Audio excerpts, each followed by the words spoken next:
Waalaikumsalam warahmatullahi wabarakatuh. Siapa yang tidak hadir hari ini? Nihil. Tapi di sini ditulis ya nihil gitu ya. Sebelum kita belajar hari ini, kita berdoa dulu. Silakan akan berdoa. Berdoa dimulai. Bismillahirrahmanirrahim.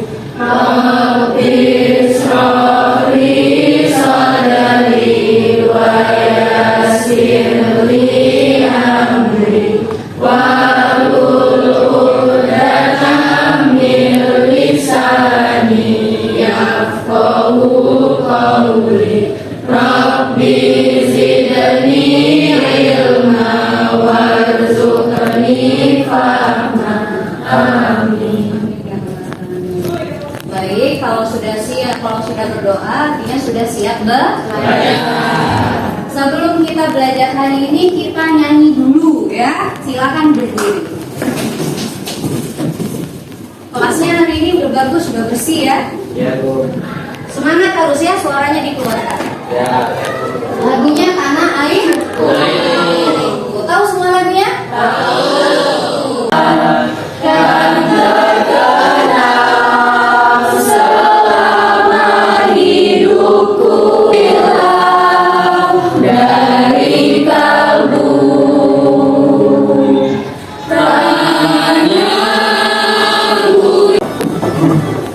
Mengisahkan sebuah perjalanan siapa? Perjalanan orang, perjalanan seorang manusia.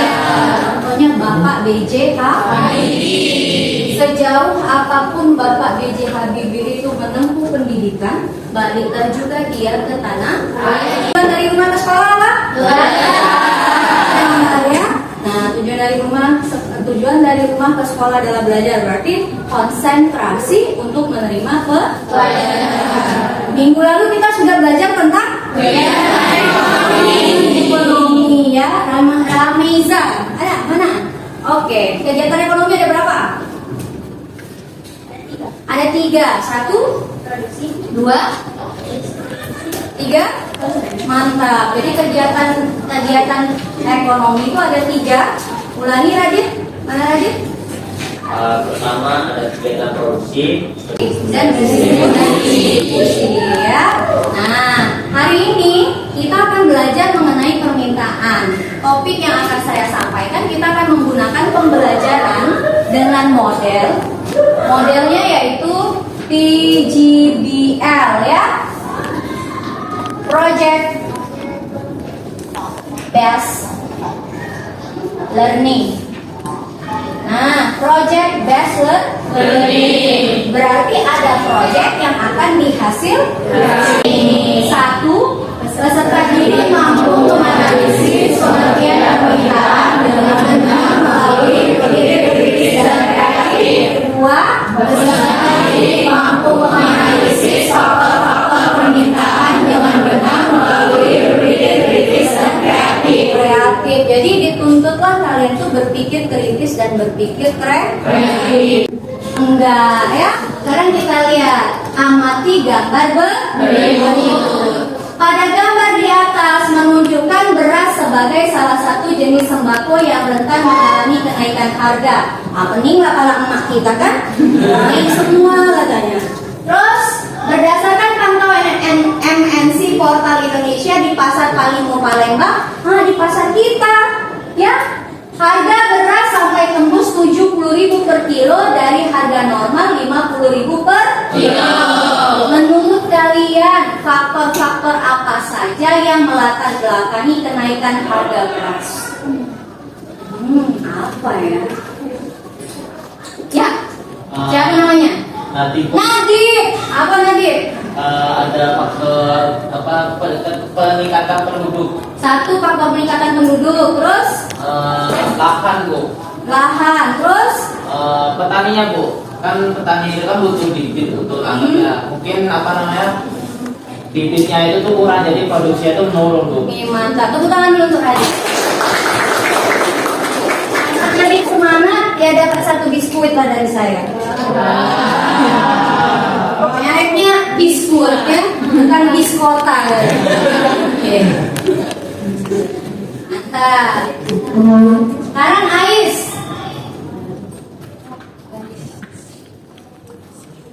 Ya, silakan. Menurut kalian faktor-faktor apa saja yang melatar belakangi kenaikan harga beras? Faktor cuaca. Cuaca, kenapa?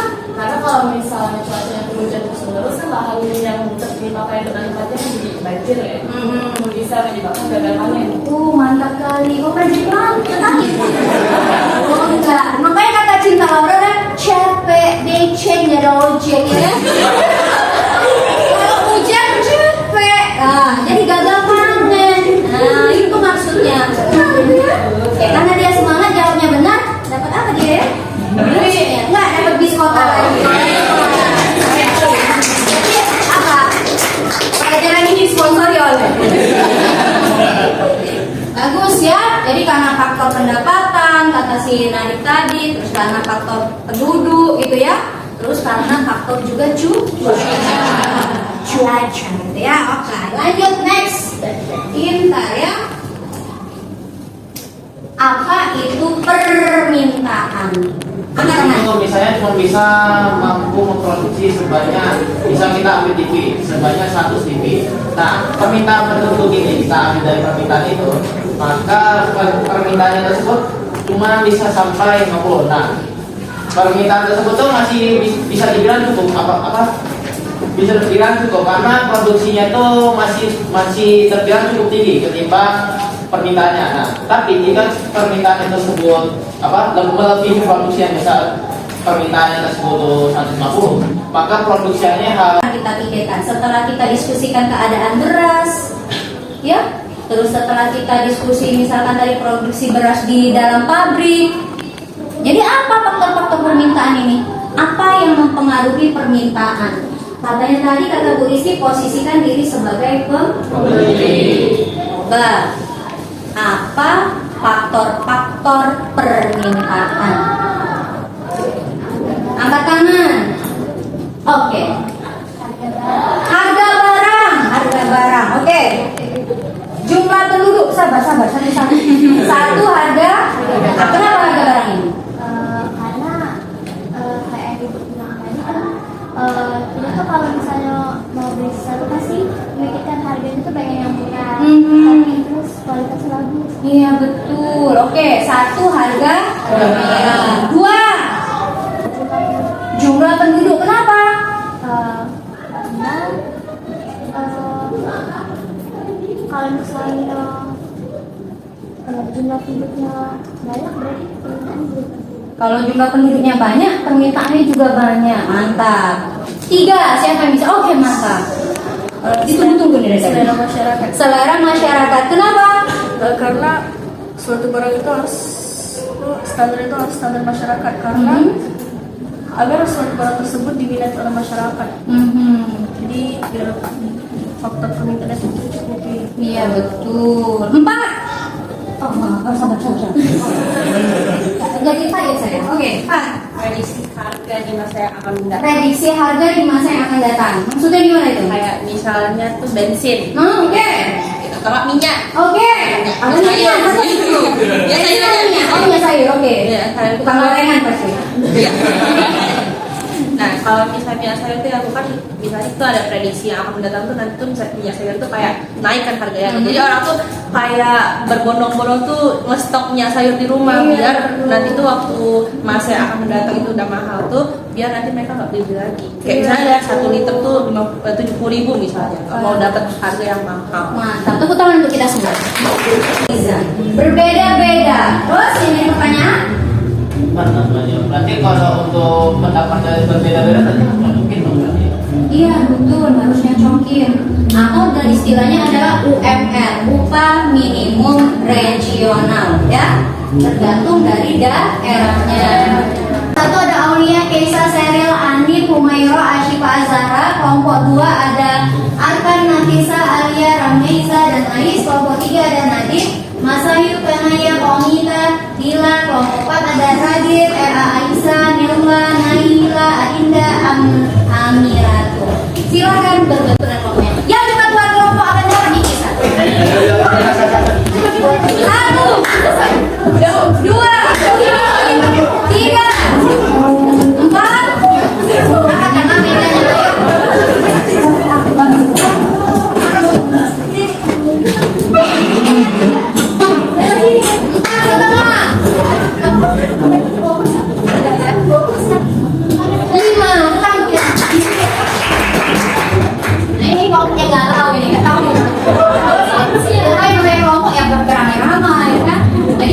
Kehidupan saya itu ada yang namanya kecakapan hidup ya. Bagaimana ketika kita mendengarkan perintah lalu dikerjakan secara cepat. Tepuk tangan untuk kelompok berapa ini Nadif?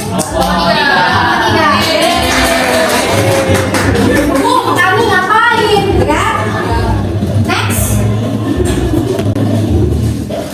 Nah, ini tugas kelompoknya. Tema proyeknya yaitu kebutuhan pembiayaan. Tadi video yang pertama tadi video tentang ya. Kelompok A atau kelompok 1. Nah, dicatat ya. Permintaan masyarakat terhadap pembiayaan melalui koperasi. Kelompok B atau kelompok 2 ya. Permintaan masyarakat terhadap pembiayaan melalui leasing. C kelompok 3 permintaan masyarakat terhadap pembiayaan melalui fintech. Fintech ini apa? Finansial betul. Mantap kali lah, finansial teknologi. Yang kelompok 4 permintaan masyarakat terhadap pembiayaan melalui pinjaman. Nah, ini temanya, ya. Terus carilah artikel terkait tema di atas. Bagaimana kondisi terkait 3 hal di atas? Sajikan dalam bentuk infografis menggunakan aplikasi Canva. Tahu aplikasi Canva? Tahu infografisnya? Mantap ini ya, ini benar-benar generasi abad 21 ya. Nah, ini yang harus dikerjakan. Ingat tadi ya.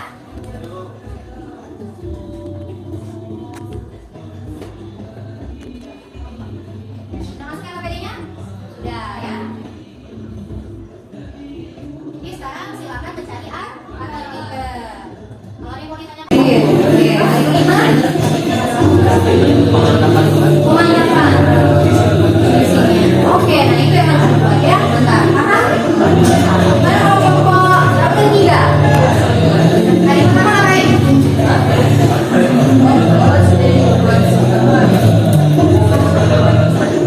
Buat infografisnya.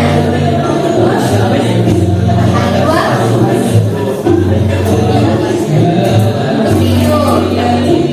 Schedule itu ngapain aja? Ketiga?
Kesimpulan yang bisa kita dapat dari hari ini itu pengertian dari permintaan sendiri berarti adalah keinginan untuk memenuhi kebutuhan yang kita butuhkan.